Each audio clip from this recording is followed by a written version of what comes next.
আসসালামু আলাইকুম গাইস, আশা করি সবাই ভালো আছেন এবং ইতিমধ্যে কিন্তু ব্রাজিলের স্কোয়াড ঘোষণা করেছে। যারা জানেন যে ব্রাজিলের স্কোয়াডে কিন্তু নেইমারকে নেওয়া হয় নাই এবং নেইমার বিহীন ব্রাজিল কেমন করবে সেটা কিন্তু দেখার বিষয়। আমরা কিন্তু গত এক বছর ধরে দেখে আসছি যে নেইমার বিহীন ব্রাজিল একেবারেই ছন্ন ছাড়া।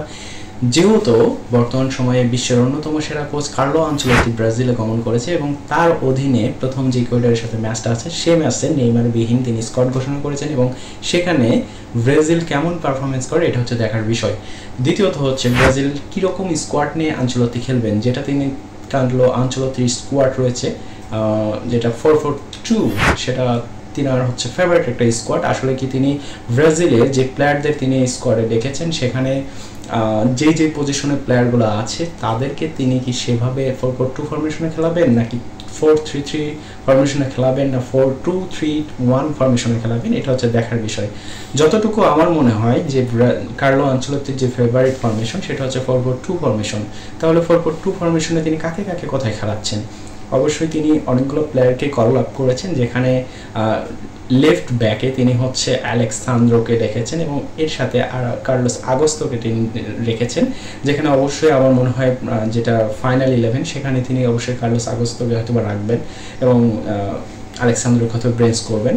এরপরে সেন্টার ব্যাকের পজিশনে যিনি হচ্ছে আমাদের যে বিশ্বস্ত মার্কোহিন্স আছে, যিনি সম্প্রতি সময়ে গত রাতে কিন্তু চ্যাম্পিয়ন্স লিগ জিতেছেন। এছাড়াও আছে সেখানে বেরালদো, এরপর লিও অর্তিজ আছে সেন্টার ব্যাকে, আরেক পাশে সেন্টার ব্যাকে।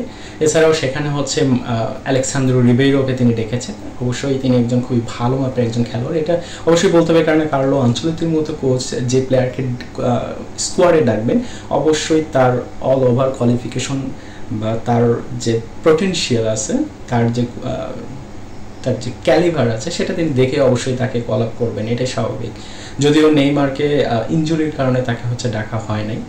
কার্লো আনচেলত্তি বলেছেন যে তিনি পুরোপুরি ফিট হলে, বিশ্বকাপের জন্য পুরোপুরি ফিট হলে তবেই হচ্ছে তিনি তাকে স্কোয়াডে ডাকবেন। এছাড়াও যদি হচ্ছে রাইট ব্যাকের কথা বলেন, সেখানে কিন্তু ওয়েসলি যিনি তরুণ প্রতিভা, তিনি অলরেডি 2 ম্যাচে কিন্তু খুবই ভালো পারফরমেন্স করেছে, তাকে কিন্তু কল আপ করা হয়েছে এবং সেখানে রয়েছে ভ্যান্ডারসন। অবশ্যই আমার মনে হয় যে ফাইনাল যে 11 সেখানে অবশ্যই প্রথমে ভ্যান্ডারসনকে নামানো হবে অথবা শেষের দিকে ওয়েসলিকে নামানো হবে। সেটা আনচেলত্তি আজকে প্রথম তার ফার্স্ট ট্রেনিং সেশন করেছে এবং সেটার মাধ্যমে আরও ট্রেনিং সেশন আছে, এরপরে তিনি হয়তো সেটা যাচাই করবেন। তবে আমার যেটা ধারণা সেই অনুযায়ী আমি স্কোয়াডটাকে সাজানোর চেষ্টা করতেছি। মাঝ মাঠে তিনি অবশ্যই যদি 4-3-3 ফরমেশনে খেলেন সেক্ষেত্রে হয়তো বা ক্যাসমিরোকে তিনি অবশ্যই রাখবেন, যেহেতু 2 বছর পরে ক্যাসমিরো এবং রিচার্লিসনকে তিনি কিন্তু ব্রাজিল স্কোয়াডে ডাক পড়েছে। যদিও ক্যাসমিরো এবং ইভারটনে থাকার সময় কিন্তু কার্লো আনচেলত্তির অধীনে রিচার্লিসন খেলেছিলেন এবং রিয়াল মাদ্রিদে ক্যাসমিরো কিন্তু 5 বারের চ্যাম্পিয়ন্স লিগ জয়ী একজন প্লেয়ার। সেক্ষেত্রে তিনি কিন্তু ক্যাসমিরোকে খুবই ভালোভাবে জানেন এবং মাঝমাঠ কীভাবে কন্ট্রোল করতে হবে সেটাও কিন্তু ক্যাসমিরোর দ্বারা তিনি করিয়ে নেবেন। ডিফেন্সিভ মিডফিল্ডার হিসেবে ক্যাসমিরোকে রাখবেন এবং অ্যাটাকিং মিডফিল্ডার হিসেবে তিনি কিন্তু গার্সনকে রাখতে পারেন অথবা এখানে ইডারসনকে তিনি রাখতে পারেন। যদিও আতালান্তার হয়ে ইডারসন অ্যাটাকিং মিডফিল্ডার হিসেবে খেলে অথবা সেন্ট্রাল মিডফিল্ডার হিসেবে বেশি খেলে থাকে। এছাড়াও তিনি হচ্ছে এখানে আরও কয়েকটা অপশন রাখতে পারে। অ্যাটাকিং মিডফিল্ডার হিসেবে আন্দ্রেস পেরেরাকে দলে রেখেছে, তিনি আন্দ্রেস পেরেরাকে কিন্তু নামাতে পারেন।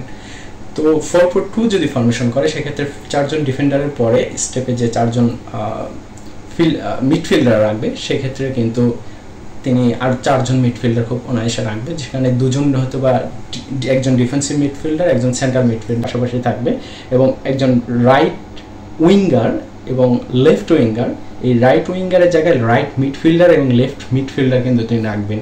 অবশ্যই যে রাইট মিডফিল্ডার কে ভালো খেলতে পারে, মিডফিল্ডের কথা বলতেছিলাম, যেখানে হচ্ছে যদি 4-4-2 ফরমেশন হয় সেক্ষেত্রে মিডফিল্ডে আসলে যে কয়েকজনের কথা আমি বললাম, যেখানে Casemiro, Bruno Guimaraes, Andreas Pereira, Gerson, Ederson এবং আরেকজন যিনি হচ্ছে একটা ক্যালিবার প্লেয়ার, যিনি খুবই অল্প বয়সে যাকে কল আপ করা হয়েছে ব্রাজিল স্কোয়াডে, তিনি হচ্ছেন আন্দ্রেস সান্তোস।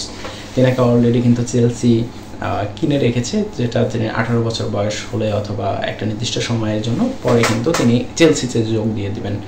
এছাড়াও হচ্ছে এরকম পটেনশিয়াল অনেক প্লেয়ার আছে, তাদের মধ্যে রাইট উইংয়ে একজন প্লেয়ারকে কল আপ করা হয়েছে যার মাত্র 18 বছর বয়স, তিনি হচ্ছে স্তেভা উইলিয়ামস। তাকে কিন্তু জুনিয়র নেইমারের কপি বলা হয়, যে নেইমার জুনিয়রের কপি একজন প্লেয়ার, যিনি লেফট উইংয়ে একজন খেলতো নেইমার জুনিয়র, ইনি হচ্ছে রাইট উইংয়ে খেলে।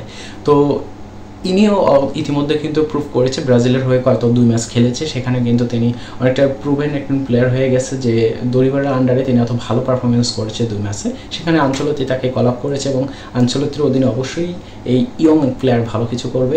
এছাড়াও যদি 4-4-2 ফরমেশন করে সেখানে 4 জন মিডফিল্ডারের নাম আমি বলে দিলাম এবং 4 জন ডিফেন্ডারের নাম বললাম, এবং গোলকিপার পজিশনে অবশ্যই অ্যালিসন বেকার থাকবে এবং বিশ্বস্ত গোলকিপার যাকে বলা হয়। এছাড়াও বেন্তো আছে, এছাড়াও নতুন একজনকে নেওয়া হয়েছে যেন হচ্ছে হুগো সোজা।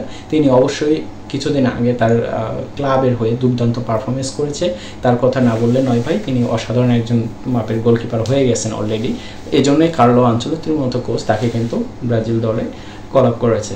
এছাড়াও যদি 4-4-2 ফরমেশনের স্ট্রাইকারের কথা বলি, যে 2 জন হচ্ছে সেন্টার ফরওয়ার্ড থাকবে, সেখানে হচ্ছে একজন হয়তো বা ফলস 9-এও খেলাতে পারেন অথবা 2 জন ফলস 9-এ খেলাতে পারেন, অথবা হচ্ছে 2 জনকেই সেন্টার ফরওয়ার্ড হিসেবে খেলাতে পারেন তিনি। সেখানে অবশ্যই লেফটে ভিনিসিয়াস থাকবে, এটা অবশ্যই আমরা জানি, এবং রাইট সাইডে সেন্টার ফরওয়ার্ডে ম্যাথিউ কুনাকে দেখা যেতে পারে, অথবা তিনি রিচার্লিসনকে খেলাতে পারেন। অবশ্যই 2 জন স্ট্রাইকারকে তিনি স্কোয়াডে রেখেছেন, সেক্ষেত্রে 2 জনের মধ্যে একজন মাস্ট বি ওখানে খেলবে হয়।